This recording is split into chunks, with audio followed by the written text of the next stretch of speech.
Hi, I'm here today. My name's Andrew. I'm here today to talk about static code analysis of Nextflow pipelines. Now, I know we're all familiar with Nextflow here, but I wasn't too sure how familiar people were with static analysis. So I have a definition here of what is static analysis. It's not formal at all, but really just to give like an intuition for what we're talking about. As we'll talk today, static analysis is about finding problems in programs before they run. And so I think this can be useful for Nextflow pipelines if we have a pipeline that takes quite some time to run. We may want to try and find as many problems in that pipeline as early on as possible. So briefly, my background is I worked at 23andMe for quite some time. I did some AI stuff, but I'm a CS guy, and I've had a fondness for applying CS principles to our domain, and so that's why I started my company, RefTrace.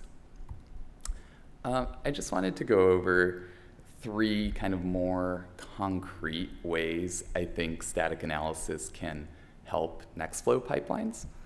And the first way is that we can kind of catch what I would call silly bugs pretty quickly. Like if we mistype a variable name, we have one extra character or something, like we should be able to kind of know that pretty fast. Or if we define a module and we forget to include it, we should also be able to know that. Slightly more involved is if we have a real life Nextflow program like kind of the ones on NF Core, it probably has a workflow, some sub-workflows, maybe some modules, and a whole bunch of processes.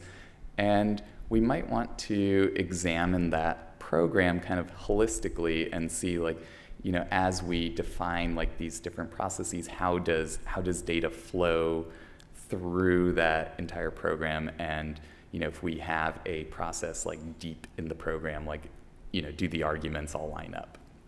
And finally, I think what's really cool about Nextflow too is we the pipeline developers can define some runtime requirements, and so we could then start to ask questions about our entire Nextflow program as to like which process is going to take a lot of CPU or a lot of memory.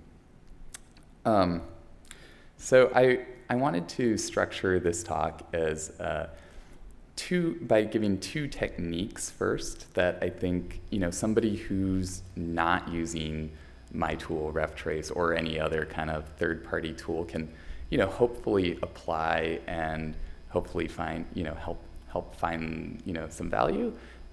These are two things that I've tried to do in my career programming, and yeah, hopefully it's useful for you as well.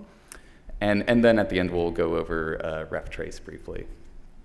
So the first technique is push state to the outside of your pipeline.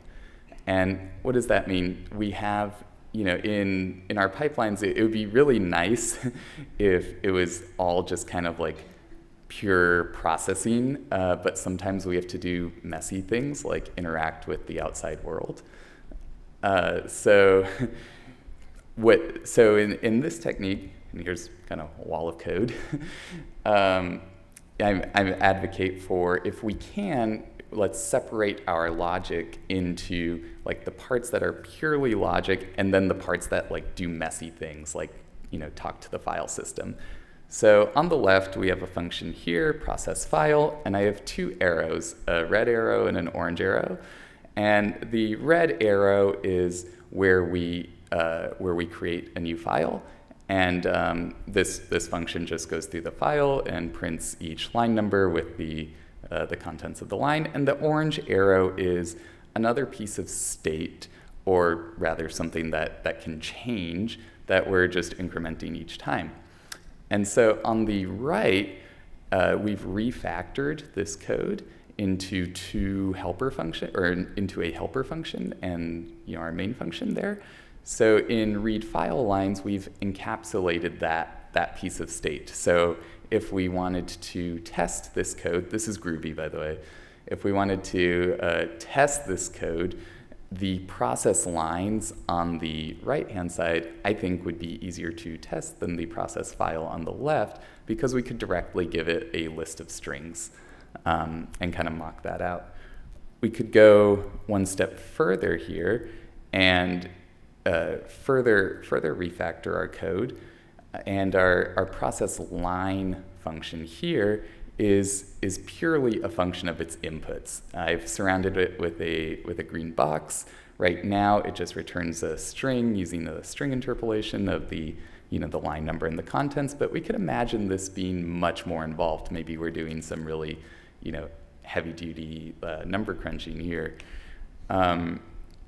But that nice little green box there is entirely a function of its inputs. If we wanted to kind of stress test that, we could go over a number of different test cases with different line numbers and make sure that works as expected.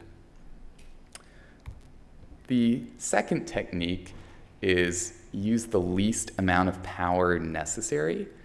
I think Groovy's really cool, and Python, for example, as well, in that they're dynamic languages and they let us iterate and move really quickly. I think that's awesome. But I think sometimes, at least in my experience, it can be a little bit easy to go a little too far and use a little too much of what the language could offer. So this is some code from NF Core. I've changed a few variable names. I haven't gotten a chance to talk with the repo maintainers yet. But I thought this was a really good example where we have our Nextflow function, and it's taking in a path, some tuples, and it's just calling our pre-process Python script. Now I realize that our Python script, the $, variable interpolation isn't necessarily what we would always want if we were trying to run this directly under Python, but I'm just showing this for the purpose of, I think it's pretty easy to follow what's going on here.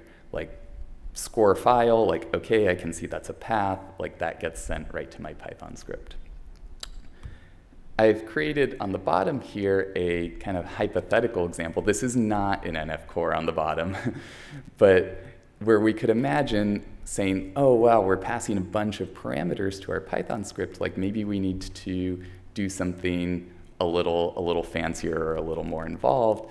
And in this example, we're updating our global variables. And the example at the bottom might allow us to pass in more arguments potentially more easily, but I think that makes it a little bit less amenable to static analysis. This is where the code, where that pre-process on line 21, that's where this is called in an NF Core script. And I think this is awesome in that it uses Nextflow operators. I think it's really cool that Nextflow has all of these operators for us to model our domain.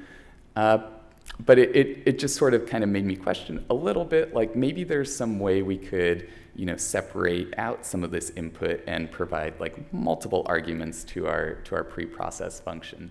I'm not saying that's necessarily the case in this particular example. It's just the sort of thing that I may think about when we see something like this.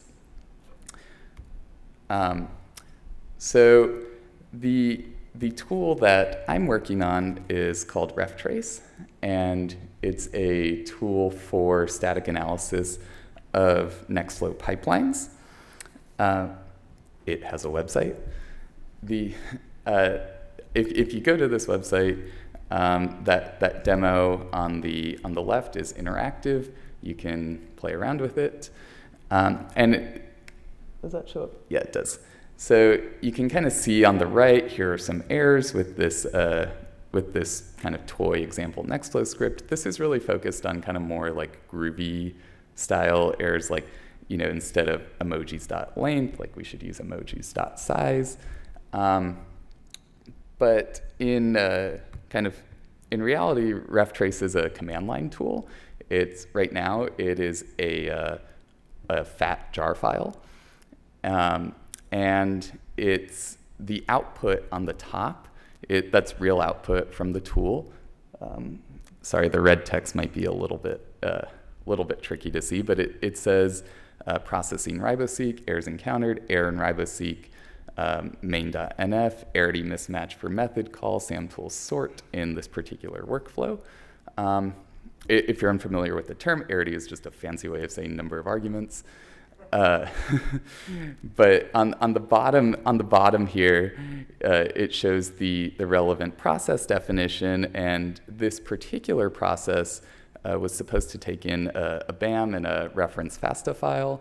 And in this example, this is a real life example in this bug where it was called. It was not past the reference FASTA file, and so the repo maintainers were really awesome, really fast. I created a pull request an issue for this, and they fixed it really quickly. But this was gated behind a particular UMI code branch, so it was not caught by the test suite, and I think is just kind of an example of something that may be, without static analysis, kind of tricky to find, but could be found quite quickly with a static analysis tool like RefTrace. So this is our roadmap. Right now we've kind of built, and we're still adding, but it's pretty decent, I would say, an internal model of Nextflow pipelines. And kind of like I talked about earlier, it's focused on like holistic like examination of Nextflow programs, meaning like the workflows, sub-workflows, modules, and and processes. And eventually down the line, we'd like to integrate with more specific, like domain-specific tools. And we're still working on better distribution and visibility. So, thank you.